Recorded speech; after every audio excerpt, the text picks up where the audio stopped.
alguns nomes do Armão, em Alagoas, e eu vou apresentar um trabalho sobre estaticidade estrutural, nosso disciplina de teoria e nas estruturas. Seria a estaticidade estrutural. Geralmente, quando se projeta uma obra, a gente espera que ela resista aos esforços que estão acontecendo. Esses esforços, eles são esforços que podem ser internos à estrutura e esforços também que são externos, cargas colocadas nela, como uma pessoa andando, como um peso. Assim, se por acaso essa estrutura conseguir resistir esses esforços sem se mover, sem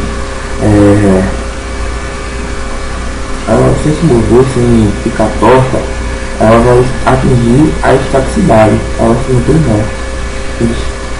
Com isso, pode explicar a estaticidade terraplanistica. São esforços que vêm de interno à estrutura, interno dela.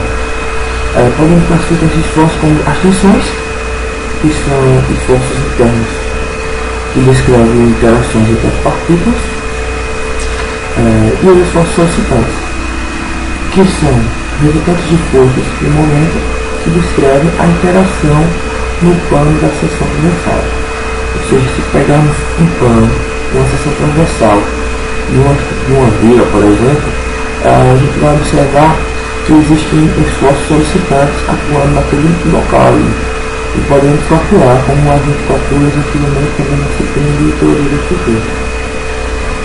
Vou ter alguns exemplos, no caso a tração e a compressão. Essas forças que pegam a seção transversal, vemos que tem uma força normal, tanto pode ser comprimido como puxando ela, a tração. Temos o cisalhamento, que vamos ver como uma força cortante T, e é a força que faz com que a estrutura quebre. A flexão, que calculamos no momento feitor, que é a juntura, e temos a atuação. No caso da atuação, é um caso especial, e a gente só vai analisar ele se analisarmos a vida em três dimensões.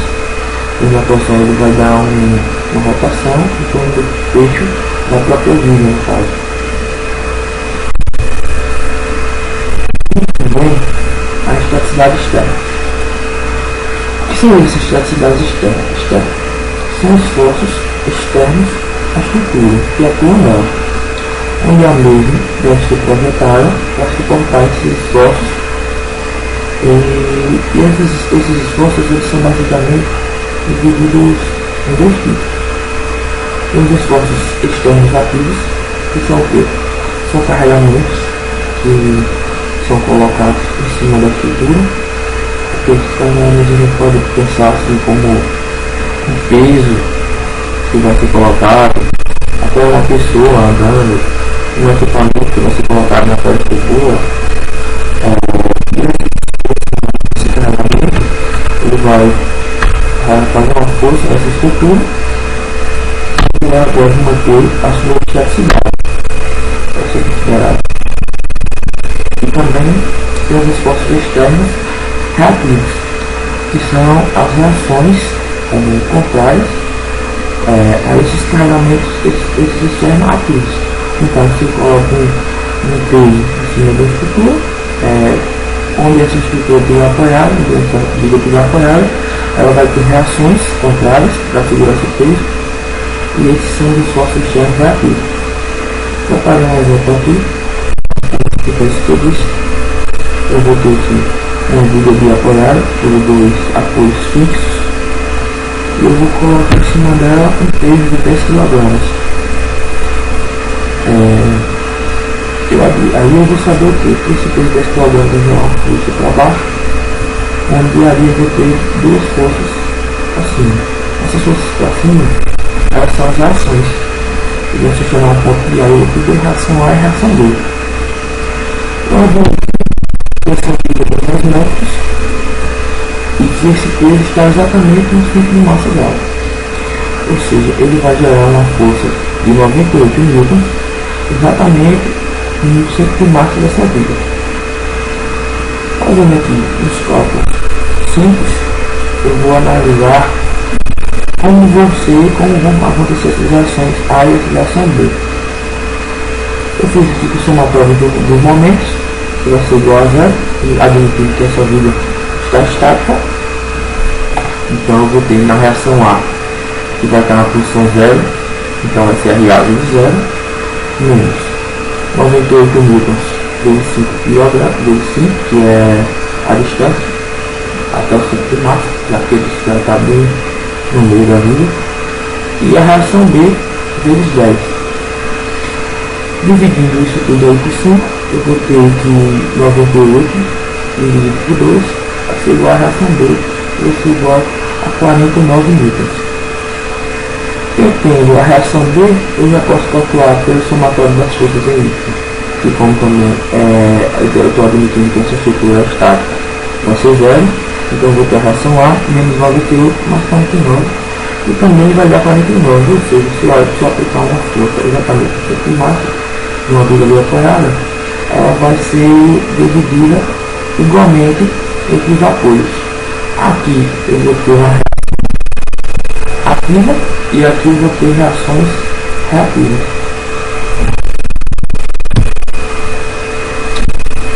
Classificação de estruturas.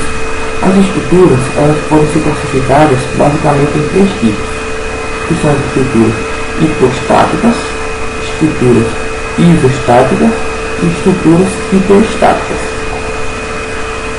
O que seriam essas estruturas? Por exemplo, as estruturas hipostáticas, elas são estruturas que elas não possuem as condições mínimas de equilíbrio. Ou seja, essas estruturas elas são frágeis, elas não estão, elas podem até estar estáticas, mas se qualquer força atuante nela, ela vai deixar de ser estática. Ela não é limitada para nenhuma construção, nem nada, até porque ela não vai resistir basicamente a nada. E o seu número que analisamos com a estrutura é hipostática, devido ao número de reações de apoio ser menor do que o número de reações de equilíbrio. Repare um exemplo aqui também com essa estrutura. Bom, vamos analisar assim, todas essas reações, esses exemplos que temos, nós vamos ter forças horizontais, no caso, forças verticais e momentos. Então, para que a viga resista a isso, ela deve ter pelo menos esses três reações. Né? Então, aqui eu vou ter uma reação integral de B, que é a vertical A e a vertical B. E eu tenho que essa viga está apoiada por dois apoios móveis, né? Dois apoios que não são fixos na horizontal, só na vertical. Analisando essa força aqui, eu já posso ver que essa força vai ter uma componente X e uma componente Y. Né? Essa componente X aqui, ela não vai ter nenhuma componente aqui contrária a ela, para resistir a ela. Então, só isso aqui eu já vejo que essa viga aqui, ela vai andar. Ela vai andar na horizontal e isso não é o que eu quero, não é o que eu busco muito. Não acho que tem. Tem aqui também as estruturas isostáticas. O que são as estruturas isostáticas?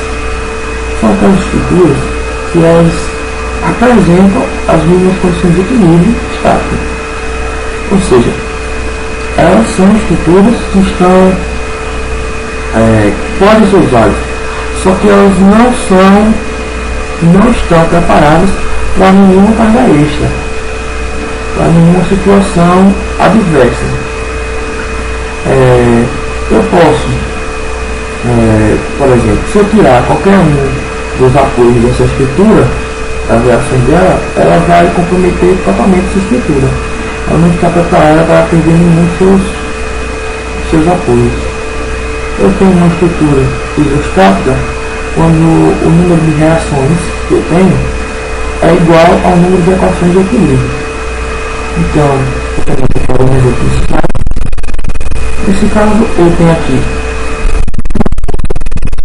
um apoio móvel, um apoio que é fixo somente, e um apoio fixo, que é fixo no X e no Y. Esse apoio daqui, esse aqui, ó, já vejo que ela resiste a essa aqui, e eu vou ter essas duas pessoas juntas, que resistir a essa.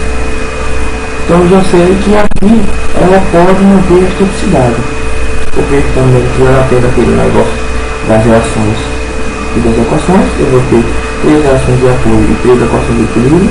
Então eu vejo que ela está realmente no nosso resultado. Só que, por exemplo, se eu tiro um desses apoios, se eu tiro esse apoio aqui, por exemplo, ela pode muito bem resistir às forças horizontais, mas as forças verticais ela não vai existir. Então ela consequentemente vai andar e não vai ser mais uma estrutura estática, vai ser uma estrutura hidrostática. Eu tenho também aqui as estruturas hiperostáticas. O que seriam as estruturas hiperostáticas? São as estruturas que realmente devem ser utilizadas e são as mais seguras. O tipo de estrutura ele é apresentado por estrutura como previsto. Então ela apresenta, portanto, condições de equilíbrio além das condições de equilíbrio necessárias. Ela tem forças além da energia naquele caso. Ou seja, também, se por acaso houver um rompimento de um seus vínculos, a estrutura poderá sim manter sua elasticidade e ficará parada e funcionando normalmente. É necessário impor condições de compatibilidade da formação para obter mais equações e resolver o sistema. Tipo, para um estudo de hiperostática, eu tenho que analisar que o número de reações de apoio é maior do que o número de equações de equilíbrio. Então, eu digo que se for hipostática é menor o número de reações de apoio, e isostática é igual, e hiperostática as reações de apoio são maiores do que as equações de equilíbrio. Nesse exemplo eu vou ter 2 apoios fixos. Esses apoios fixos, eu vou ter 2 forças horizontais, 2 forças verticais. Eu já vejo aqui que se por acaso eu tirar um desses apoios, eu vou ter aqui uma força pode resistir essa força horizontal e alguma força que vai resistir essa força vertical. Então ela pode dependendo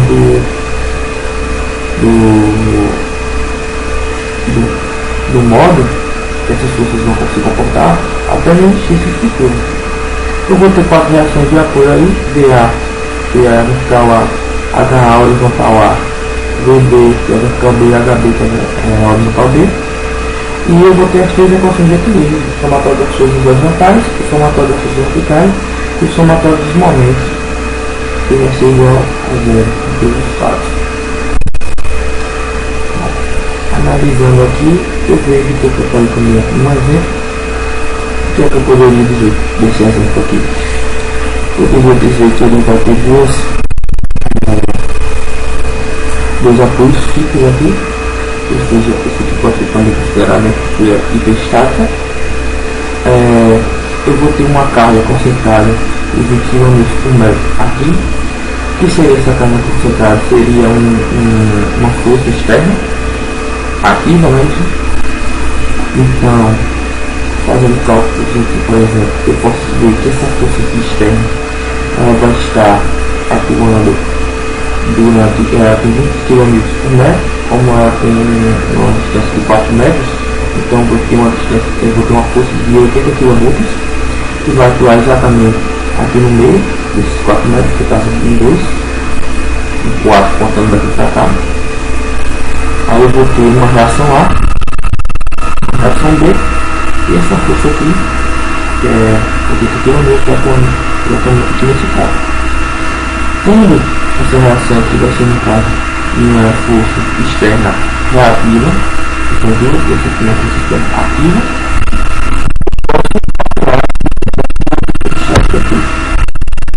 assim, o somatório dos momentos vai ser igual à reação A vezes 0, e permitindo que aqui é 0, vou começar a ver isso aqui, menos 20 vezes 4 vai ser 80 litros, dessa força aqui.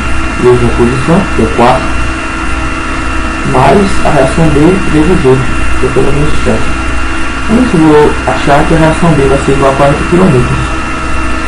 Sendo assim, eu vou ter aqui o somatório das forças em I, nessa reação A, que eu não conheço, menos 80, que é essa reação aqui, mais 40 km aqui, então eu vou ter que a reação A ser igual a 40 km. Com isso, eu vejo também, provavelmente eu disse, que se não fosse agir realmente para ser com massa, ela vai ser uma vírgula bem para ela, aí você distribui igualmente. Aqui eu sei que tem também forças na horizontal, né? Só que essas forças aqui, como não tem nenhuma força aqui atuando, elas vão se cancelar. Então, o somatório X vai ser 0 e a CHA vai ser igual a CHB. Bom, então era isso que eu tinha para apresentar. Muito obrigado.